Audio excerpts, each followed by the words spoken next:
I hope I pronounced it right.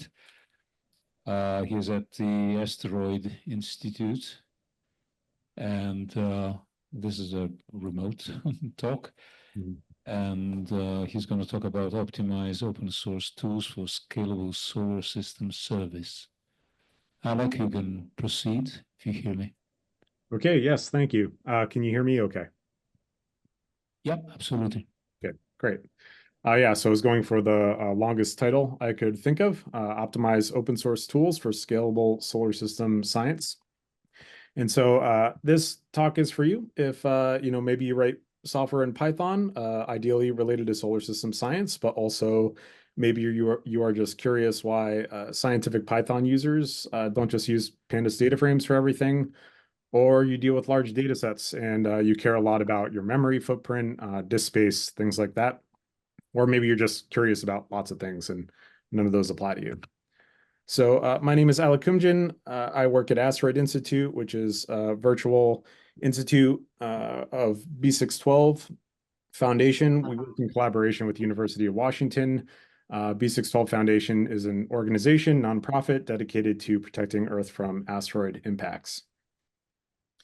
And so what we do kind of on a daily basis is we try to discover small bodies across different surveys. Earlier this year, we discovered more than 20,000 in the NOIRLab Source Catalog. My colleague Nate Tellis is doing a talk on that later this week. We extend and confirm arcs of known objects across surveys. We perform Earth impact studies. And so the things, again, that we kind of really care about and our motivation for developing these tools are things like our memory footprint. We want this to be as small as possible so that we can maximize what we call our linking window across point source observations. We want code that's easily portable because we want to be able to run on commodity hardware. And so that lets us make use of computational resources wherever they are available. Shout out to Google Cloud for helping us there. We have preferences like strong typing and validation because we pull in data from many different data sets, which is kind of heterogeneous. And we want high levels of precision, especially considering things like fast movers on the sky and forecasting close approaches, things like that. So this talk is kind of divided into two quick sections. The first is just a bit of a demonstration of what some of our utilities do.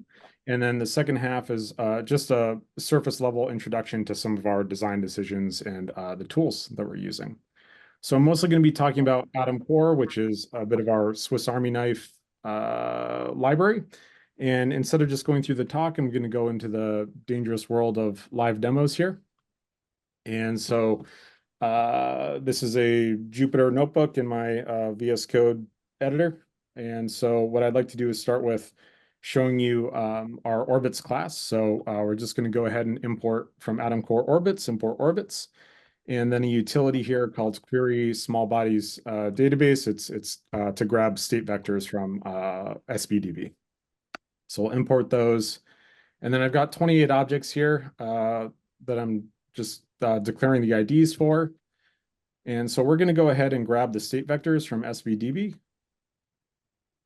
And all I'm printing out here is just kind of a preview of what we got back. So we've initialized our table here, which is our orbits class. It's got 28 rows in it. I'm just kind of doing a pretty print of the different columns here for the first 3 rows. That orbits class consists of basically some arbitrary names and then Cartesian coordinates, which includes the time. And then I'm also printing out, we have a method on that orbits class, which gets the asteroid dynamical class. And so here you can just kind of see that printed out. You can see we have a variety of objects, some main belt asteroids, some trans-Neptunian objects, some near-Earth objects, things like that. And then I'm just going to go ahead and just go with the short form names, replace those because it makes it easier to select them when looking for a particular object. So generally, we store everything in Cartesian space when we're thinking about orbits, but often it is helpful or necessary to do coordinate transforms. So here on our orbits class, we have our coordinates attribute, and we have some helper functions there just to quickly go to Keplerian or cometary elements. Here again, I'm just kind of printing out a sample of what those look like. You can see we also include, mapping the covariance values as well. And then in addition to those helpers, we have a higher level function which transforms coordinates. So you can do the same thing as above, go from, say, Cartesian to cometary space, or you can do something more interesting. You can do things like move the origin from sun to the Earth, Moon, barycenter. So here I'm just same exact function, input coordinates. We're going to stay in Cartesian space, but I'm just changing the origin to Earth, Moon, barycenter. And you can see that moved everything over, and now in the new frame, everything is about 1 AU over than it was before. So we've got some state vectors. Now we want to move those through time and space. And so Atom Core provides a generic propagator interface, which if you have a favorite propagator, you can just kind of take that class and plug in your propagator under the hood. But we provide 2 out of the box. So we have Atom Assist, which uses the assist propagator, and Atom PyOrb, which uses PyOrb. Here I'm going to initialize the assist propagator. And I'm just going to pick some random times here, say every 50 days over the next 10 years from the earliest defined epoch in my set. And so that's about 74 unique times that I defined. So we take our propagator, and we're just going to pass in our 28 orbits and the unique times that we want to propagate those to. And not too bad. It took about 3.8 seconds. You can see we've got our original MJD times here, and then the new ones define a time span that goes about roughly every 50 days. So that was pretty good, but it was a little slow. And so most of the Atom Core methods that are CPU intensive, we provide multi-processing out of the box. And so here you can just declare with our max processes keywords that we want to use all of our CPUs. We're going to chunk out the jobs to one per process. And so now the same job took a little bit over a second this time. So good improvement. So that's propagation. Now we're going to switch a bit. Another thing we do a lot of is generating ephemeris, on-sky ephemeris. And so for that, what we do is we have an observers class, and the observer is just defining basically the position and time of the perspective of the observer. And we have an observers class. Take a look at that. And that's pretty similar. It's got a code, namely either typically an observatory code, and then a Cartesian coordinate, which represents location and time. And we have a little helper function here, observers from code. So this lets you pick an observatory code from the Minor Planet Center list, and the set of times that you want to set that in. And under the hood, that's using SPICE kernels and the Minor Planet Center observatory geodetics to calculate the position of those. And so again, we've got our table of 74 unique times at the position of Rubin Observatory here. And so now we can, with a very similar signature, we can generate ephemeris. We're passing in our sample orbits, this time observers instead of timestamps, and we can give it multiple CPUs to work at. And so one thing I wanted to point out, so this ephemeris class that you get back, it does have, of course, the kind of the on-sky spherical coordinates, but it also includes the aberrated coordinates in Cartesian space because it's often helpful to know where that object is. So I'm going to spend a little bit less time on this, but part of what we do involves a lot of working with covariances and sampling them. So we have a variant orbits class, which you can use to generate samples, either using sigma point methodology or Monte Carlo. And then you can also collapse those back down into the nominal orbit. And sigma point does great in many circumstances. Or again, you can use Monte Carlo, which of course takes a bit longer.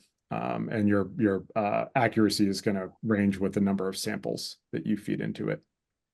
So we do provide some lower level utilities. I mentioned wrapping SPICE kernels. We have a get perturber state where you can pass in like a NAIF code and a unique time and get a state vector for that object. We also do things like we have a MOID calculator, which can let you find the shortest distance between two orbits. So here is just kind of a toy example. I'm grabbing one of our near Earth objects and one of our TNOs and calculating the moids of those with Earth. And you can see the near Earth object obviously gets a lot closer. So there's just kind of a interactive overview demo. And so given that we did that, we're going to skip over these slides and just basically explain the same thing. So in order to use Atom Core, everything is in the Python package index. It's as simple as pip install Atom Core. If you want to use something like the assist propagator, use the optional dependency, and that should just work. Famous last words, but all the data packages and everything that you need are included in there. So in terms of some of the decisions that we made, you're probably wondering, like, what the heck are these classes and these tables that we're using? So Atom Core uses something called Quiver, which is essentially a light wrapper around PyArrow tables to handle all of our major data types. And the reason we use this, for one, it's declarative. So you can see you get these nice, you can declare all your columns. It has strong typing like PyArrow, and it has built-in validation, which again we benefit from because we have all sorts of errant values that come into our pipelines. And then these are just classes, so you can add methods at will. Like you can see, one dynamically generates the heel pixel of a point source. Another reason we go with PyArrow, the PyArrow compute functionality, although somewhat limited, is incredibly fast. And because everything is arrow under the hood, all these data types in memory, they're immutable. And that means that a lot of the operations are zero copy, or they reference the same data in memory. Keeps that footprint low. Here's kind of a quick and dirty overview comparison of using different tools with different both file types and in-memory types. So this is all based off of a file containing roughly 34 million moving point source detections. And you can see on the left there is the time in seconds to load this file into memory. And on the right is the amount of memory that it sits in once loaded. So we've got Parquet is typically what we use. With Quiver, you can also see the sizes on disk of those basically identical files generated. So I mentioned we use Parquet. We use it generally for everything. It's column oriented. You only need to load the columns that you want into memory. It can be easily partitioned using partitioning. It's got very compact storage on disk. Obviously, we stay away from CSVs primarily because of the enormous sizes. Also, some of you may be familiar with just the amount of loss of precision you get in serializing floating points to CSV can be a bit of a nightmare. Though there's been some great talks on HDF, we've decided not to use HDF. It just hasn't been as fast to load as Parquet for us, not as compact. And also the metadata generation isn't deterministic. I think there's like a timestamp or something in there. And so you typically can't compare file hashes on disk to determine if there are changes. We use a little bit unusual. We use two 64-bit integers for our timestamps. We include tools to convert to and from things like AstroPy timetables, and we still use AstroPy a lot under the hood for things like our timescale conversions. You can see another example of integer-based time by Nixspace. They have a library called Hi-Fi Time. And just kind of the funny reason that we do that is that floating point math with time just doesn't work very well if you care about precision. Here's kind of a toy example, an AstroPy. If you take a 2-hour time delta, multiply it by 12, and add it to a day, it works. You get 24 hours in the future. If you do the same thing, but you iterate through those 2-hour increments one at a time, then you get drift, basically. And that's just from the floating point. There's a limit to the bands that you can jump in the floating point math. So in addition to our utility libraries, we also publish, these are all on the Python package index, a number of data libraries. Most of these are Spice kernels. The ones that are published with updates regularly, we detect the upstream changes, we publish them with new release dates. And then we also have the MPC ops codes, which has those geodetics that I mentioned before. And lastly, I also want to mention Ray, which we use for our multiprocessing under the hood. You can use this for big clusters, but we just use it on individual machines. And it really benefits from really easy shared memory when you're using it with PyArrow. There's either no or little serialization. It can do no copy operations, and so you can share the same object in memory across all of your different processes. We have some more specific tools, THOR, which I mentioned before, to discover objects without tracklets. And Precovery, which we talked about previously at ADASS, where you can search for additional point sources for an orbit across billions of points in just a couple of minutes. And then I just want to end with thanking supporters of B612 and our partners of University of Washington and Google Cloud. Thank you.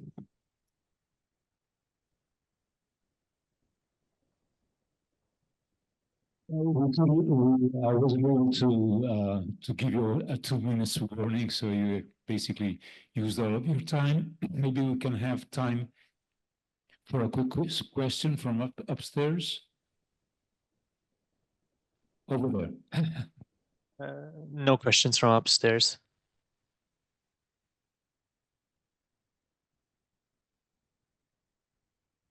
Thank you. David Rodriguez from Space Telescope Science Institute. You showed how you could generate an ephemeris using an observatory code.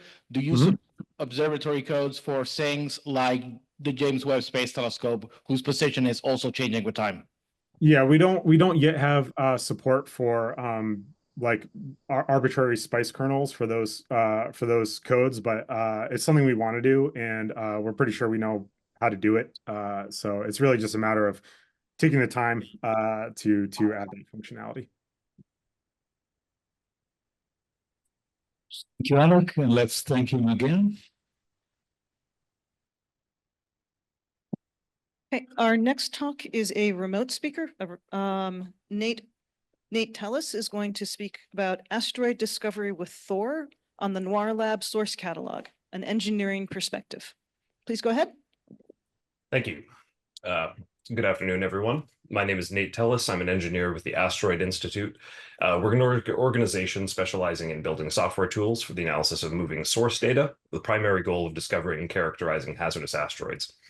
So today I'll be talking about a discovery run that we ran using the THOR algorithm on the NOIRLab Source Catalog, as well as some of the specific engineering decisions and challenges that supported this project. So over a couple of months earlier this year, we ran the THOR algorithm on NSCDR2, and this was mostly done on Google Cloud. Google is a large sponsor of our work, and so that's why we cited it there. Overall, we used about 8.5 million CPU hours over several weeks, high water mark of around 20,000 CPUs. We discovered order 30,000 candidates, of which about half we've submitted and have been accepted so far at MPC. Many of the objects discovered linked singleton observations. So this is not traditional in asteroid discovery, and it's one of the specialties of THOR as well. Additionally, NSCDR2 is a multi-observatory catalog, and one of THOR's other strengths is its ability to link across observatories. So the moral of the story here really is that traditionally this is an HPC workload, but we did this on commodity cloud hardware, and you can too. And hopefully I'll be able to give you a bit of background on how. So I'll go into THOR and NSC first to give you a clear idea of what these are. So THOR stands for Trackletless Heliocentric Orbit Recovery. Essentially, this linking algorithm, developed by my colleague Joachim Moyen, allows for moving source discovery in surveys that are not traditionally designed for it. So that is to say they don't have successive observations, which would produce a tracklet. To summarize how THOR works in a woefully simple manner, we sparsely cover regions of interest in the phase space with test orbits. We transform nearby observations to those test orbits into the orbit's co-rotating frame. And then after performing a generalized Huff transform and orbit determination filtering, we extract candidate clusters of observations, which could correspond to the same object. Essentially, we're linearizing the motion with respect to these test orbits. And you can see that in the figure to the right. If you're curious about THOR in particular, I don't have time to go into it in detail here, but please reach out. You can also view the open source library there as well as the paper. So we chose NSC to run Thor on for a few different reasons. Firstly, it's very deep. It doesn't favor tracklet searches, which makes Thor a good candidate for it. And there are many estimated undiscovered asteroids in NSC. Comprises data from 3 telescopes, but it's a very large data set, 68 billion point sources over 3.9 billion objects. You can see the source visit density there in the top right. Because of the different scientific programs, cadence and exposure time are sort of all over the place. In the second image there on the bottom right, you can see the number of observations per month of data after we had done some filtering. It goes down to 23rd magnitude as well, which proves to be challenging for a variety of reasons. So a few things make running Thor on NSC hard. Thor is computationally intensive and NSC is big. Those are the two main ones. Going back to it being 23rd magnitude, there's no static source tagging at all in NSC. And we can't use something like Gaia for source filtering either because it's deeper. On the right, you can see 2 images of the same field here. These are different exposures. And in one case, the source extractor found an object, and in the other it didn't. So we have a challenge with static sources that kind of runs through this problem. In this case, this is just one that's close to the noise floor. Various components of our algorithm are taxed by sort of non-linearly with the additional observations, notably a clustering step in Thor. And NSC is simply large. It demands millions of hours of compute, and that in itself provides scale challenges. I should say also we don't only have static sources, they're also the usual false positives, cosmic rays, edge artifacts, bleed, etc. With modern tools, though, we can still do this on the cloud. So we employed a few main technologies to make this happen. One of the large ones here is Dagster. This is our ETL manager, organizes all of our data pipeline runs, handles dependencies, IO, everything, scheduling. Like I said, we're on Google Cloud, so we're using GKE, which is Google's managed Kubernetes engine. We get a lot of things for free with this. Google BigQuery, there's sort of nothing like it. It's a SQL-like serverless data warehouse. It's just very fast. We use it for a couple of our internal databases. And then on the data side, we're pretty much entirely Python. We store data in Arrow primarily, rather than HDF5 or something else, mostly through our Quiver open source package. It's very memory efficient, and we want to keep our memory overhead as low as possible. It dovetails also extremely well with Ray, which is a distributed computing framework, and we like Ray especially because it allows for very easy shared memory between nodes on the same, between workers on the same node. So this is our basic architecture diagram here. I will give a rundown of the main parts. I won't go into everything in gross detail. For the most part, we're going in and out of Compute Engine or GKE and cloud storage. All of that bookkeeping, all of the data flows, those are all handled by Dagster. On the right, you can see an example of one of those data flows in Dagster. This is the startup steps for one of our Thor runs. It's nice to get a visual view of all of these things. And Dagster makes that quite simple when you're designing everything. Focusing on the first part here, I'll talk about data extraction, how we were getting data out and into our systems. It's kind of a 3-step process. First, we're extracting data from NOIRLab's Asteroid data lab via the TAP protocol. TAP is slow. And we were always sort of running a risk of overloading the servers. So we were processing one day at a time over many workers. Took weeks to extract all of NSC. But unfortunately, that's the bottleneck. There's no way of getting around that. We then go on to filtering. We filter down 65 billion, should be 68 billion sources down to about 1.7 billion. The main carrying filter here is a 0.3 arc second per day proper motion filter. That seems very low for looking for moving sources, but it comes from the Planet 9 model. We wouldn't want to miss our chance of discovering that. We have a few other filters, but how does junk get through? Often there are just a few exposures of a single site. We have data by the noise floor. There are nights of poor seeing, so inevitably some stuff gets through. And we have the standard false positive sources that I mentioned previously. Finally, we store those filtered data in 2 different databases. One is our normalized multi-observatory moving source database. I say normalized, we also have data from SkyMapper, Southern Survey, ZTF, Atlas as well, but we were focused on running Thor on NSE here. And then our second database is a set of indexed binary files for quick lookup. We call this our Precovery database. I gave a talk a couple of years ago at ADASS on our Precovery tool and our Precovery open source library. Essentially, this is a catalog search. We just index everything into binary files to make the lookups fast. We also maintain a mirror of the MPC observations and orbits, and that's also stored in BigQuery. Again, it's fast.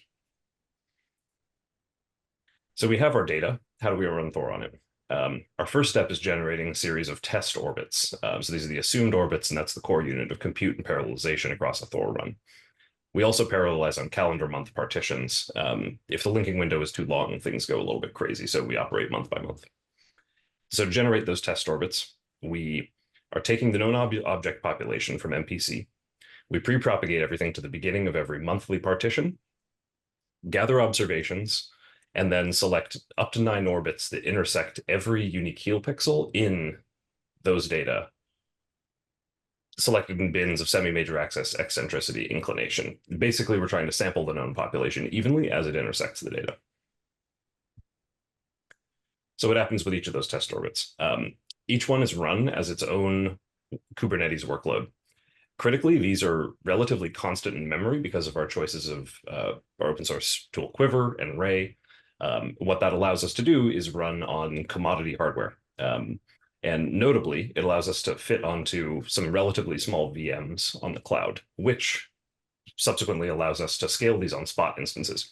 Spot instances can be yanked at any time if someone needs the on-demand capacity, but they're discounted to the tune of 80–90% off of the normal price. We've checkpointed everything within our workflows. So each Thor test orbit goes through data filtering, clustering, initial orbit determination, differential correction, then some wrap-up steps. Each one of those gets checkpointed. So if something is yanked, if one of the workers is yanked, we're able to restart it very easily. And Dagster takes care of a lot of that. So Dagster is giving us the scheduling and tracking, IO management, easy concurrency, as well as retries in the case of something being preempted. And you can see that there on the bottom right. This is the actual view of one of our Thor runs. You can see all the little yellow marks are work that got preempted. And even though there's a lot of preemption, at the end, it still is cheaper to have to do the restarts, given how much cheaper these spot instances are. Each of these test orbits generates a lot of potential discovery candidates, though.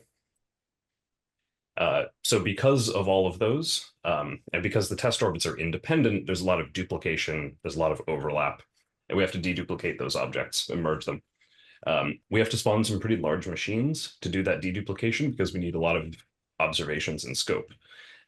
This is another thing Dagster makes pretty easy. All we have to do is sort of node select for some larger VMs during this merge and extend step, and we're able to load in and do the deduplication quickly, both intra and interpartition. So within each monthly bin, as well as across our entire discovery set. After that process, which is called merge and extend, we go on to something we call iPod. This is iterative precovery and orbit determination. Essentially, this is doing our catalog search, our precovery catalog search repeatedly, refitting orbits, and then running it again. On the right, you can see an example of an object that our precovery was able to extend from a 9-day arc to a 500-day arc. This is submitted as an MPC. So we have lots of deduplicated extended discovery candidates. We can't just go submitting these to MPC, can we? We don't want to submit spurious observations, so we look at everything by eye. Generating all these cutouts takes a lot of time. Again, we're mostly trying not to overload the NOIRLab simple image access server, but for every observation of every one of our discovery candidates, we generated a target image as well as a comparison image to look at. That comparison we picked carefully. We tried to have it be the same filter, at least an hour separated in time, and a similar exposure duration, so that it's very easy to look at the target source, look at the comparison, and say there is or is not an object remaining there. We in total labeled about 600,000 observations. This was moderately painful, but it's a good training data set. And we've put some work into trying to create an ML model that will do this in the future. Although that's a heavy task. So in total, ran Thor on about 1.7 billion point sources, took about 4 weeks off and on. You can see some of our CPU high watermarks there on the right. This is about 8.5 million CPU hours, a lot of test orbits. and 27,000 candidate discoveries. So on the bottom right, you can see the distribution of discovery candidates in orbital element space. And you can see there, obviously, there's a huge bulge around the main belt, but there's a smattering of exotica as well, NEOs, Trojans, Centaurs, TNOs, etc. Our focus here was first to submit the candidates made of completely new observations, focusing on 4+ niters, then 3 niters, and now we're working on cases of mixed new observations, mixed with observations in the isolated tracklet file with MPC. That requires a little bit more work. A lot of our discoveries, again, this is one of the strengths of THOR, contain singleton observations, and that confuses the MPC's pipeline sometimes a little bit as well. On the bottom left, we figure this is our submission status. One of our submissions of 4 niters still needs additional processing. That's part of why not everything has been accepted. But it's been sort of a long process getting all of these vetted and submitted to MPC. So we relied on a few open source packages in order to get this done. All of these are accessible, and I hope to see them get some use. Atom Core is our kind of Swiss Army knife tool.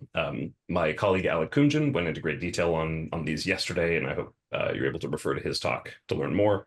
Precovery, again, this is our catalog search tool. Quiver, sort of our replacement for Pandas data frames, and then we have a lot of data file packages for easily pip installing Spice kernels, minor planet center obs codes, etc. There are a few things we'd like to do coming up. The manual vetting stage is very painful, so we'd really like to at least get some help with ML. We've been working with our colleagues at Google a little bit on this, but again, we have a good training data set after all the labeling that we did. Our mean utilization across our workers was quite high, but a lot of that time is spent on less productive clustering. Mostly this is, again, due to static source filtering. So hopefully for data sets that we're working on in the future, we'll be able to do a little better than that. Speaking of data sets in the future, trying to get ready to do this on Rubin. I don't need to tell you that that'll be complicated, computationally expensive. On the algorithm side, THOR still is not perfectly optimized to work with NEOs, with fast movers. So we're working on optimizing the algorithm so that it works well on those. Additionally, several processes, especially our clustering steps, could be accelerated greatly by using GPUs. And then lastly, our selection of test orbits is something that we'd like to work on as well. So, oh, perfect. I was going to say we're pretty much out of time, so we're going to end it there. Let's thank our speaker. Happy to take any questions, but feel free to send me an email or message in Slack if you have anything you'd like to follow up on. Thanks so much.